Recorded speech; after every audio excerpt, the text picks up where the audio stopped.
आदाब, नमस्ते, सत श्री अकाल। जनता जनार्दन जनता जनार्दन को उस चीज़ पर मजबूर किया जा रहा है जिसे किसी टाइम क्रांति कहा जाता था, इनकलाब कहा जाता था। उस टाइम के लिए मजबूर किया जा रहा है जनता को।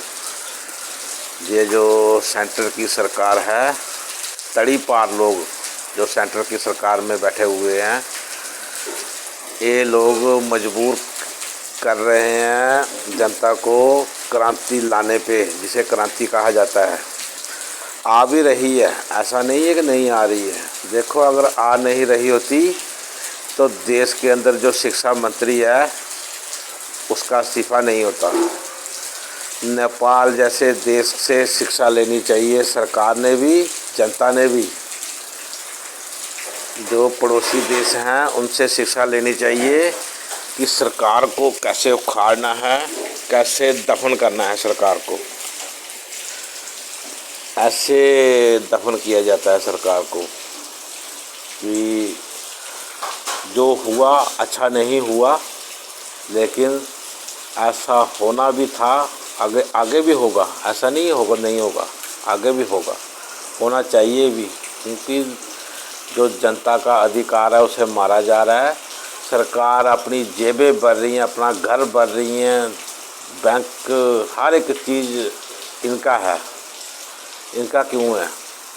वो इसलिए है कि जिसको कुर्सी मिल जाती है, जिसको आप प्रधान बना देते हैं या देश का मंत्री बना देते हैं देश के अंदर, या स्टेट का कोई एमएलए एमपी बना देते हैं, वो सोचता है कि सारा कुछ मेरा ही है। देखिए, ये बेशर्मी की हद होती है, बेशर्मी की हद होती है। देश के प्रधानमंत्री की मां को गाली दे कोई, ये बेशर्मी की हद होती है। मेरे ख्याल से उसी टाइम प्रधानमंत्री मोदी जी ने इस्तीफ़ा देना चाहिए था कि अगर मेरे में दम होगा तो मैं दोबारा इलेक्शन लड़ूंगा, इलेक्शन लड़के अपनी सरकार खड़ी करूंगा, तब उनसे मुकाबला करूंगा, तब उनसे जो भी बातचीत करनी है करूंगा। जिस टाइम देश के प्रधानमंत्री की मां को गाली दी गई, उस टाइम इस्तीफ़ा क्यों नहीं दिया प्रधानमंत्री ने? ऐसा क्यों नहीं किया उसने? ऐसा करना चाहिए था। फिर कोई एलिगेशन नहीं लगा सकता था प्रधानमंत्री के ऊपर। अगर ऐसा नहीं किया उन्होंने, तभी तो गाली खा पा रहे हैं, खुद भी खा रहे हैं, अपनी पार्टी को भी खिला रहे हैं। देखिए, ये बेशर्मी है, बेशर्मी कहा जाता है ना जिसे, बेशर्मी कहा जाता है जिसे। ये ऐसे लोगों में आते हैं जी अब, पहले चलो नहीं आते थे, अब आते हैं ऐसे लोगों में। क्योंकि जैसा मैं कह रहा हूँ वैसा किया होता तो आज देश के प्रधानमंत्री को गाली नहीं मिलती, जहाँ गंदे शब्द नहीं सुनने को मिलते। ऐसा क्यों नहीं किया? तत्काल जो पुलिस कर्मी हैं, एसपी की पोस्ट पर कोई रिजाइन दे दे। अगर सरकार दबाव बनाए उस पर कि आप हमारी बात सुनकर कार्रवाई कीजिए, जो अपने स्टूडेंट हैं जो, उन पर ऐसी कार्रवाई कीजिए, तो मुझे लगता है ये बेशर्मी की बेहद भी है। ये बेशर्मी कहा जाता है इसे। जो लोग बेशर्म होते हैं ना, उन्हें कोई शर्म नहीं होती। वो भी वीडियो डालकर ये कहते हैं कि ये चलो हम लोग निकालेंगे उसको। क्यों उसी टाइम क्यों नहीं निकाल दिया गया? शिक्षा मंत्री को उसी टाइम क्यों नहीं निकाल दिया? देखिए, लगाना तो दोबारा आपने ही है, दोबारा आपने ही लगाना है, जिसको भी लगाएंगे।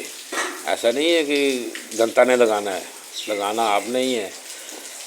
लेकिन इसे बेशर्मी कहा जाता है। देश के जितने भी नेता हैं, खासकर जो सेंटर की सरकार में हैं, वो अपराधी हैं, उन्होंने अपराध किया है। इसलिए तत्काल इस्तीफ़ा दे दें सारे नेता तो अच्छा है, नहीं तो जनता लेने पे आएगी तो एक न एक दिन ले ही लेगी इस्तीफ़ा। अब टाइम आ गया, कहते हैं ना कि 10 साल 20 साल के बाद कोई ऐसा आएगा जो स्थिति को बदलने की हिम्मत रखता है।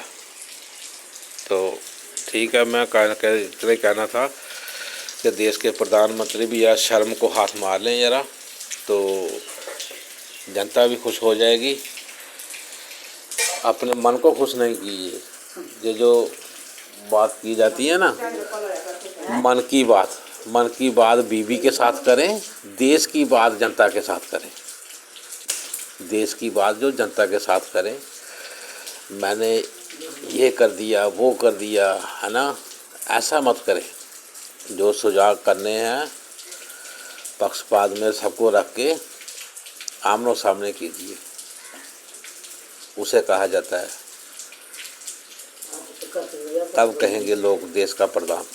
देश का प्रधान ऐसे नहीं कहा जाता, ऐसे तो गाली मिलती है, और मिल रही है आपको जनता से। तो मेरे ख्याल से अगर सेंटर की सरकार को शर्म होगी तो दोबारा ऐसा नहीं करेगी।